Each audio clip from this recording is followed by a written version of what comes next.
미국의 바이든 대통령이 대선 후보를 사퇴했습니다. 현직 대통령이 재선에서 중도하차한 것은 건국 이래 처음 있는 일이라고 하죠. 카말라 해리스 현 부통령이 민주당 대선 후보로 나선다고 하는데 트럼프 전 대통령을 꺾기에는 역부족이라고 봐야 될 겁니다. 모든 공식적인 통계들이 그렇게 나오고 있고요. 자, 그러다 보니 다음번 대통령은 트럼프가 될 것이다, 거의 확실시되고 있다는 얘기가 나오고 있는데, 한국 문제에서 여러 가지 불길한 예측이 함께 나오고 있다는데 조금 심각성이 있어요. 외교, 안보, 통일, 경제 문제까지 트럼프가 복귀하게 되면 한국에 안 좋은 영향을 미칠 것이다 라고 얘기를 하는데, 자, 여기에 대해서 한번 생각하고 기도할 필요가 있습니다. 정말 그런지 말이죠. 우선 트럼프 전 대통령이 하는 발언과 정책만으로 보면은 한국이 별로 좋지가 않아요. 실제로 예를 들면은 칩스법이라고 그러죠. 보조금 주는 건데 배터리나 반도체에 보조금을 삭감하겠다고 얘기하고 있습니다. 근데 이 보조금 준다고 해서 한국의 반도체 배터리 업체들이 미국에 진출을 한 거거든요. 이 삭감하면은 한국 입장에서는 굉장히 손해보는 거예요. 게다가 전기차도 여러 가지 제한들을 두겠다고 하고 있는데, 이 약속을 믿고 한국이 투자를 한 이 전기차 배터리 반도체 업체들, 그러니까 한국 대형 기업들이고 또 한국 경제 중추 산업을 형성하고 있는 회사들인데 굉장히 불리해질 수밖에 없고, 모든 수입품의 10%의 의무적인 관세를 부여하겠다. 자, 이럴 경우에 한국의 대미 수출이 152억 달러가 감소할 것이다. 그러니까 152억 달러 감소한다는 것은 한국 경제는 적어도 어마어마한 타격이 온다는 얘기입니다. 외교, 안보, 통일 분야도 마찬가지인데 바이든 대통령은 하던 대로 내버려 둔 거거든요. 특별히 하는 일이 없었기 때문에. 트럼프 전 대통령은 자기가 나서서 해결하겠다는 거 아니에요. 모든 세계의 전쟁을 종식하겠다고까지 하고 있습니다. 우크라이나 전쟁을 끝내겠다. 우크라이나 전쟁을 끝내고 평화협정을 맺게 되면은 푸틴의 손을 들어주는 게 되죠. 아주 안 좋은 선례가 될 수밖에 없습니다. 침략자들이 남의 땅을 빼앗아도 된다라는 선례가 되는 것이고, 이건 중국의 시진핑이나 북한의 김정은에게 상당히 많은 힘을 실어주는 국제 정세를 만들어주는 거예요. 그러니까 김정은에 대해서 하는 발언들을 보면은 상식적으로 잘 이해가 안 되는 얘기들을 하고 있는데, 이런 얘기는 그러니까 트럼프의 성격적인 면에서 기인한다고 봐야 되는데, 어쨌든 들어보면 이래요. 7월 18일 위스콘신 밀워키에서 후보 수락 연설을 하면서 김정은 얘기를 했어요. 사실 미국 대외 정책에서 북한이라는 게 그다지 큰 포지션을 차지하지는 않는데, 그럼에도 불구하고 이런 얘기를 한 거예요. 나는 북한 김정은과 아주 잘 어울렸다. 나쁜 놈하고 어울리면 안 되는데 말이에요. 김정은은 내가 돌아오길 기다리며 보고 싶어 할 것이다. 사실은 친북적인 얘기를 한 거죠. 이거 참. 네.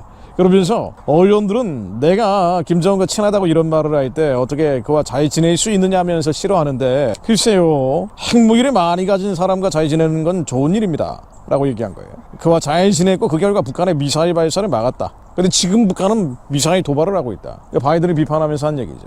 내가 김정은하고 직접 협상을 해서 미사일 도발을 막겠다라고 얘기한 거예요. 그리고 핵무기를 많이 가진 자와 잘 지내야 된다. 이 얘기인즉 북한의 핵무기를 용인하는 듯한 뉘앙스를 가지고 있는 발언입니다. 이런 거는 한국에게는 매우 치명적이고 불리한 후과를 만들어낼 수밖에 없죠. 게다가 한국이 잘 살게 됐기 때문에 주한미군을 둘 필요가 있느냐, 이런 발언들을 직접 간접적으로 여러 번 했잖아요.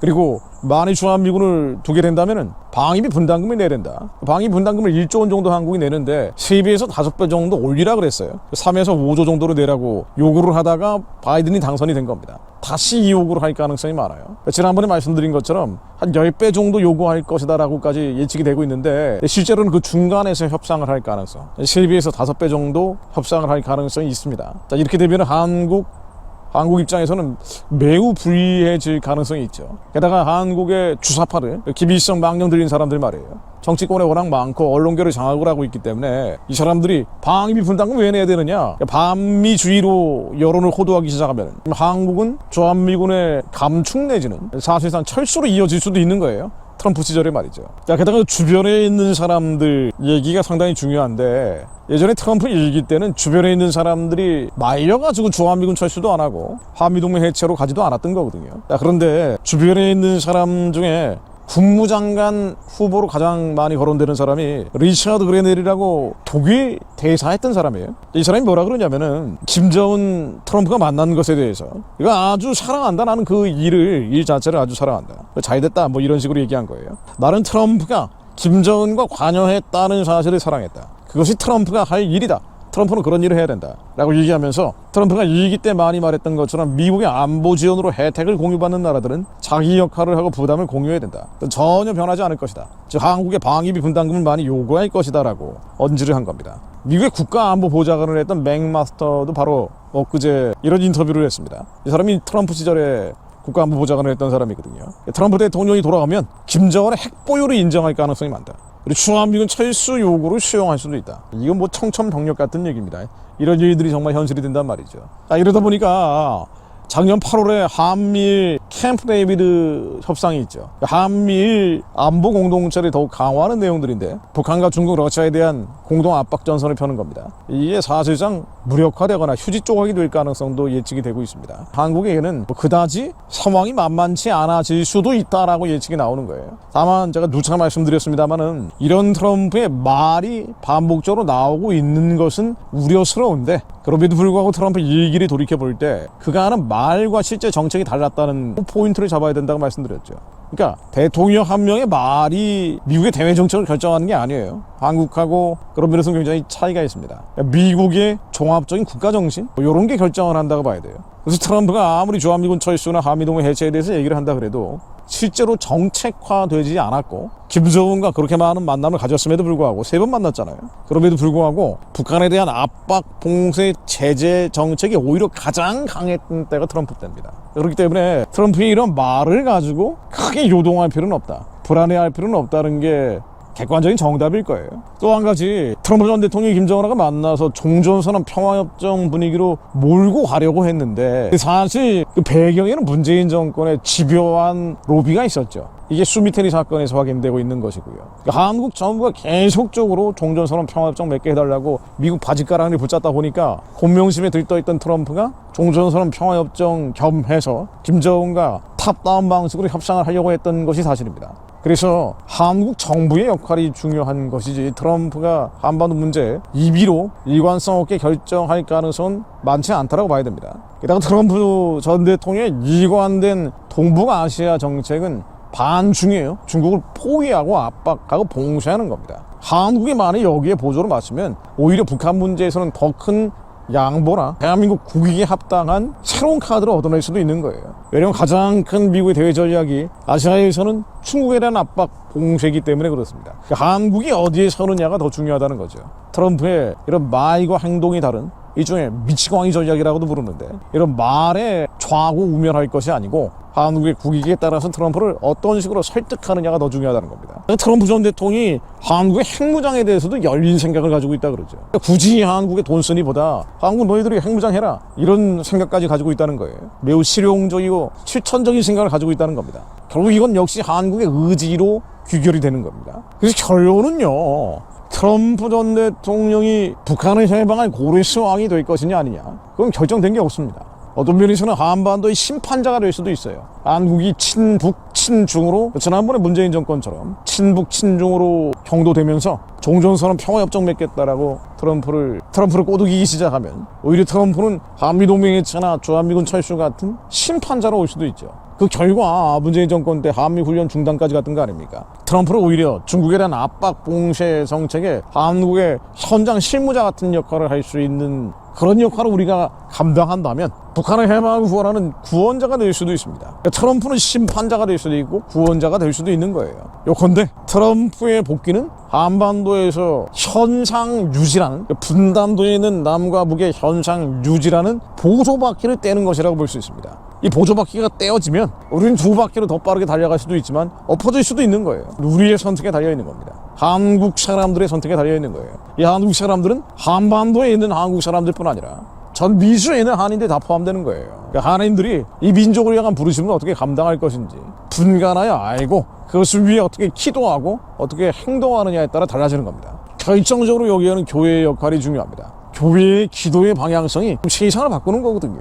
대륙의 전체주의와 해양의 젠더주의가 함께 몰려오는 극도의 교회 해체 위기 상황에서 이제는 트럼프 전 대통령이 복귀하면서 보조바퀴까지 떼고 한반도의 심판자가 될 수도 있고 어떤 면에서는 구원자가 될 수도 있는 현상 유지가 아니라 현상 타파의 상황으로 가고 있거든요.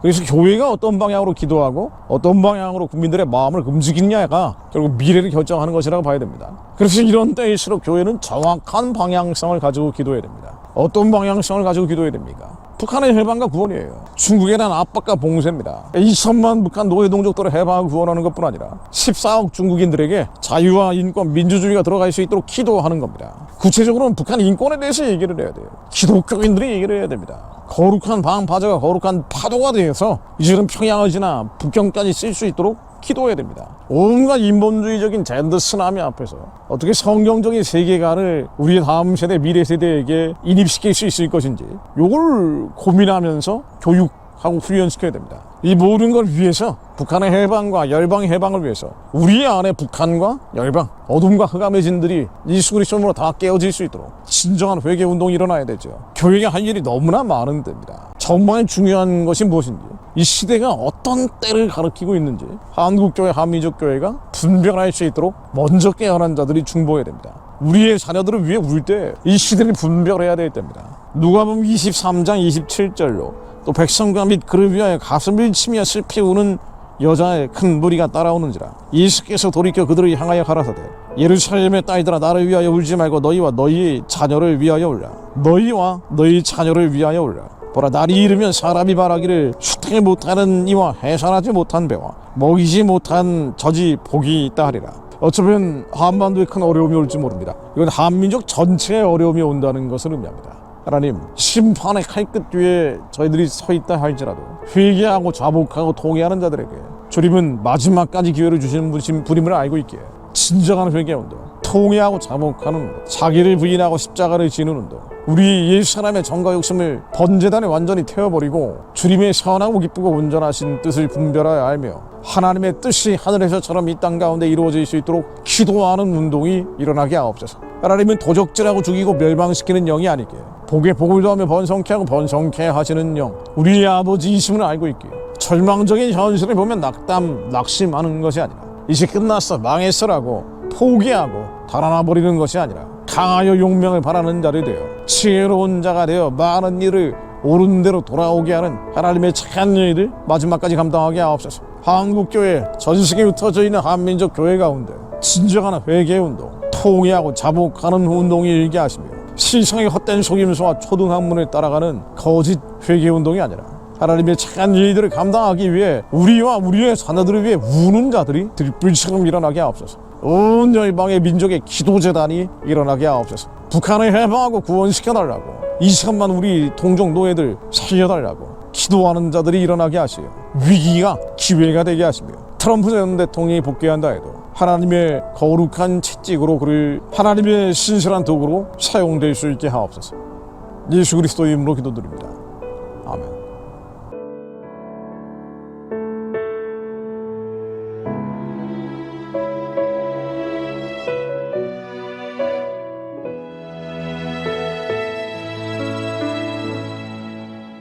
나의 오늘 하루